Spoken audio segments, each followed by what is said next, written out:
Hi, this is Chris from Orange Coast College's art department. Today talking about composition as it relates to drawing and sketching. Now when we think about composition, probably the composition we are most familiar with is writing composition because we've had years of writing in grade school. And you might also be familiar with musical composition. With visual composition, it's the same idea. You are taking and arranging elements to make it pleasing and engaging for your audience. Now, there's a lot of so-called rules of composition, and none of them are black and white rules. What these are a bunch of considerations to balance in order to make a compelling composition. So let's start out with where your focal point is. Now, on the left here, you can see that the focal points are right in the middle of the page. And that is less interesting typically. That's a real formal composition, and maybe it's suitable for formal subjects. But typically, we're going to want to move our center of interest or our focal point out of the center and create a dynamic asymmetry because it gets a little bit more engaging for the eye. So we want to probably avoid this on the left and do compositions like this on the right. This is also where the rule of thirds comes up, where you can often put a tic-tac-toe diagram in your composition, and those intersections like this often provide, a suggested opportunity for a focal point. So we can often understand symmetrical and static arrangements readily, and then our brain kind of disengages a little bit. But when you start doing asymmetrical, dynamic compositions, it makes us make a little bit more of an investment to understand what's going on. And here's a few examples where on the top row you've got a static, symmetrical composition. In the middle row you've got a dynamic, symmetrical composition, and on the bottom you've got a dynamic asymmetrical composition. And often those dynamic asymmetricals are the most engaging. You want to keep balance in your composition. So over here on the right side we're talking about balance, and when we think about balance we're often thinking about this diagram here, but again that's readily mentally digested. But here, where we've got balance, but due to the relative sizes and values of the two rectangles, it's still in balance. Center of interest is out of the middle, and we have kind of a dynamic asymmetry going on, which lends itself a little bit more appeal. So let's take a look at how these ideas are applied with value. And by value, we mean shades of gray between black and white. So on the left column here, we've got a real static, evenly balanced composition down on the bottom. We've got balance between white and black, and we've got balance between white, black, and gray. And it's all right. It's not terrible. But when we come in here, we've got a dynamic balance where we've got much more of one and much less of another. And here in the middle, we've got sort of an overall light, and on the right, we've got kind of an overall dark scene. And these sort of dynamic balance works out to be typically a little more engaging. Now, if you're wondering how do I determine where my focal point is, or how do I tell the viewer where to look first? Normally, you're going to do that with contrast. And so that's getting your darkest darks against your lightest lights. Those areas of highest contrast will attract the eye first. So if we take a look here, these are two exact same scenes in the column, but the artist is using contrast to move the focal point around within the composition to emphasize certain parts of the composition. So here, this is about the mountain. This is about the little building on the farm. And this is about the hills and the face of the mountain. And just within the little farmhouse here, you can move the eye around depending on where you're going to put those high contrast elements. And that's up to you. That's artistic discretion. So I mentioned that there are some rules, and often we think of these in rules of threes. 3 elements are readily understood by our brains. Works out pretty good. Not a hard and fast idea, but tends to work well for visual composition. So these things we want to balance. We want to think about all of them at once. So we've got size, thinking about things that are small, medium, and large. And again, dynamic asymmetry within all of these balances. We want, when we think about value, we want light, we want medium, we want dark. When we think about lines, we want varying line weights, thin, normal, and thick. And this one's overlooked often. Planes, meaning an overhead plane, a ground plane, and a vertical plane. Normally, we're just thinking about vertical planes when we look at things. But if we can introduce overhead and ground planes, it really starts making a more compelling image. And then lastly, maybe the most important, if there is a most important, is depth in our drawings and sketches. And we want to think about foreground, middle ground, and background. Having 3 major planes within our depth of our image.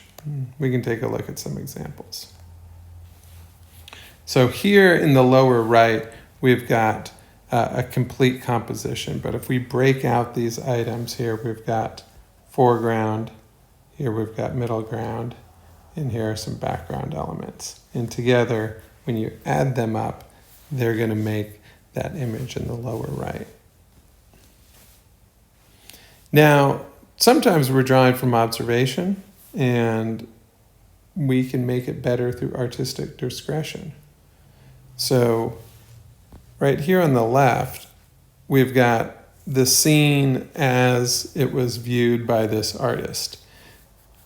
And then the artist can also take a look just around in the area and start seeing elements that are interesting, in that if we think about compelling, making these compelling, we can combine both what we're looking at and other inspiring elements and make yet even more compelling composition.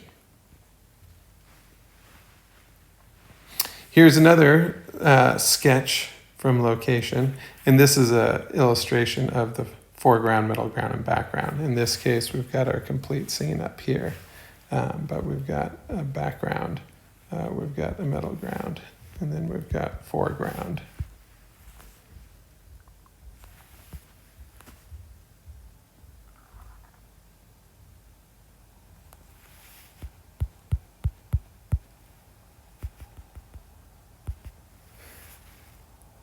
So here's the main composition, and then we add the background, we add the middle ground, and we add the foreground, and together they make this guy. Here again, foreground, middle ground, background. And one more time. I find that it's hardest to find the foreground elements. Normally, when we're especially sketching on location from observation, we're looking at something 20 or 30 feet away. And we draw that something, that's the middle ground. And this is usually pretty easy. We can get background. We can look off to the side or look around and find some interesting background elements.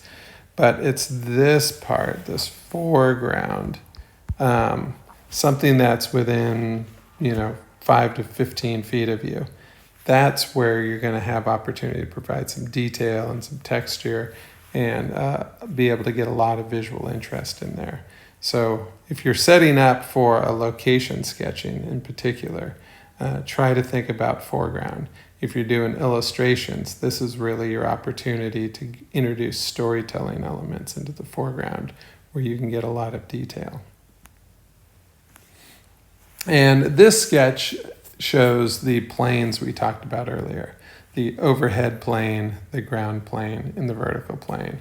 So vertical plane here, this is the easiest stuff to get. You're looking at something that's typically got some sort of verticality to it. And then with a little extra,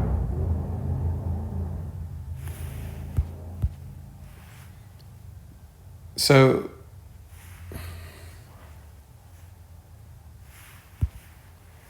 the easy stuff to get is the vertical plane. That stuff right in there. And that's, we're always looking at something vertical typically, but don't forget there's this guy right here. This is also always usually readily available if we just take the time to notice it. It's this up here, the vertical plane implication. That's usually the hard thing to find. So let's just kind of keep that in mind and see if there's opportunities to introduce it. It'll really help define your space. And I want to end on this sketch. This is my favorite for a lot of reasons. One, it's super expressive with a chisel tip marker. Introduces a lot of value, but there's a lot of great things going on here, including emphasis on eye path. And we haven't talked about that up until this slide, but we can, as artists, guide the viewer's path that they're looking on.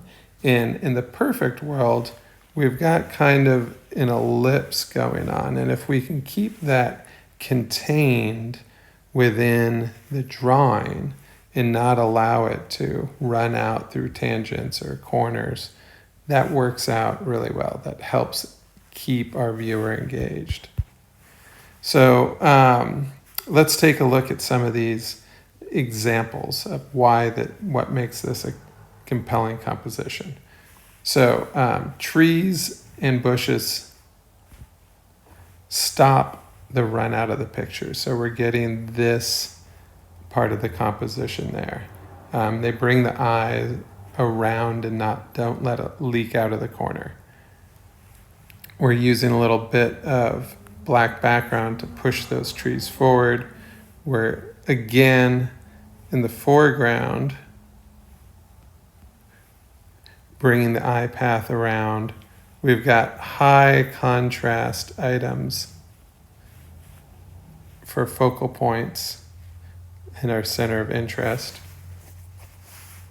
We've got this shadow right here, which continues the eye path.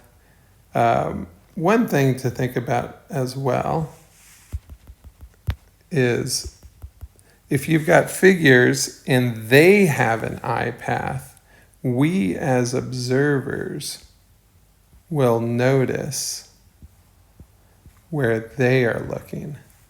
So the sight of figures in our drawing where they're looking will draw us to that as well.